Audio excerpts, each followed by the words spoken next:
Кога се прегазија демократијата, законите, уставот и најмногу од се слободата.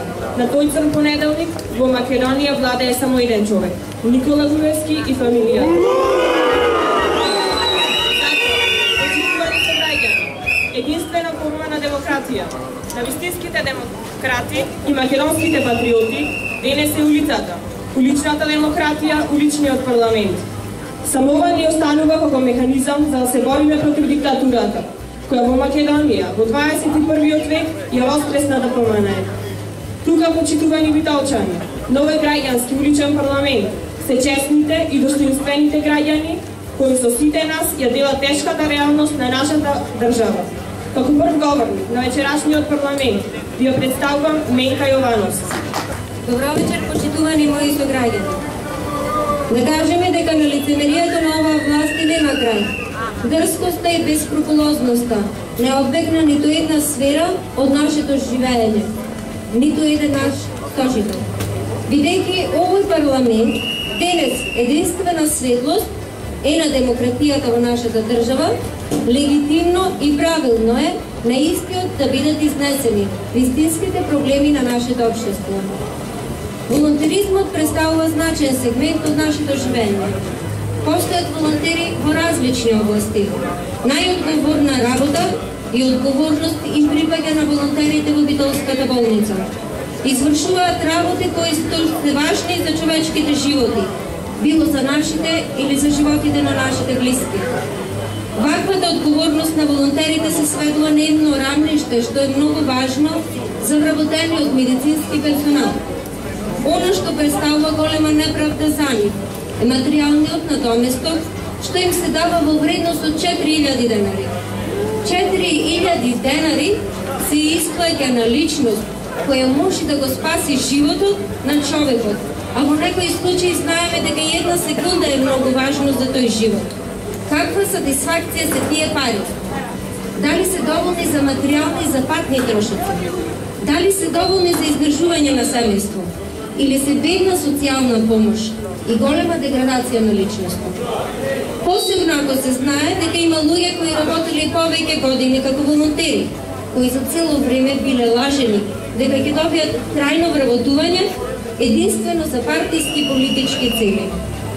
Дали овие решенија се вистинска грижа за луѓето или пак се дел од смислената манипулаторска политика? Разбудете вашата свест и проценете сами.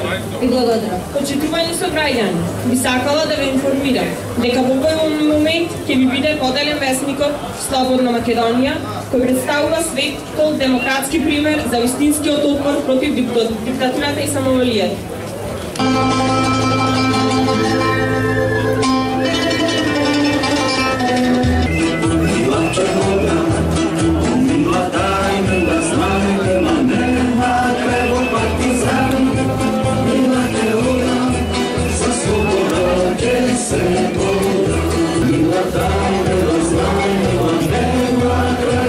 Го представувам вториот говорник Кирил Танковски.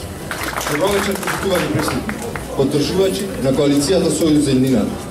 Вечерва сум овде од името на ВМРО Народна партија, истата онаа ВМРО за која актуелниот градоначалник повеќе пати кажуваше и тврдеше дека е партија во изумирање. Овде сум за да го докажам противното.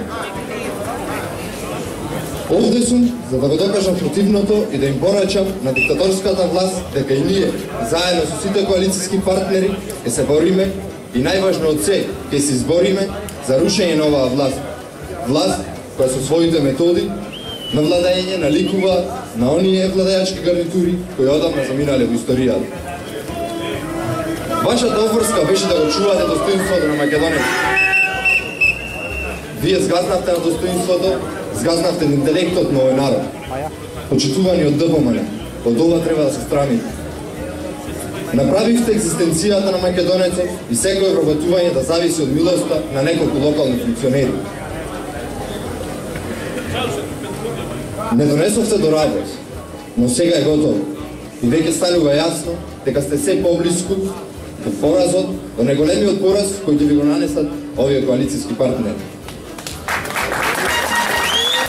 пораз кој дефинитивно ќе значи победа на демократијата, победа на слободата и победа на прогресот на Македонија. И за крај, сакам да испратам две пораки. Првата порака е за градоначалникот. Господине градоначалник, во 2005 година станавте градоначалник со гласовите од ВМРО Народна партија, но во 2013 без овие гласови ќе бидете поранешен градоначалник. Втората порака е до целото раководство на ДПМН, а е всушност цитат кој деновиве се почесто се споменува помеѓу народот во Македонија, а тоа е кога неправдата ќе стане закон, одборот е нашата должност. Благодарам.